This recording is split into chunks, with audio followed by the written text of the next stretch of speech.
చాటున పిందెను చూస్తా, సోకు తీగల్లో పండును కోస్తా, నువ్వొస్తే కప్పిస్తా ముద్దుల ముంతమ్మ.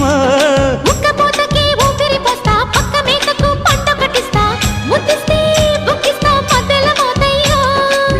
ఓలమ్మో పుకారులు షికారుగా రావమ్మో, ఎదలు ఎడెక్కిస్తే ఎట్టాబులమ్మో. ఊరయ్యో బజారులో మజాలకి రానయ్యో, పగలే పక్కెక్కిస్తే తంటాలేవయ్యో. మిట్టిల మీదున్న మిస్సమ్మయ్య సంటే వడ్డీలతో పాటు ఒళ్ళోకి వస్తుంటే పొగ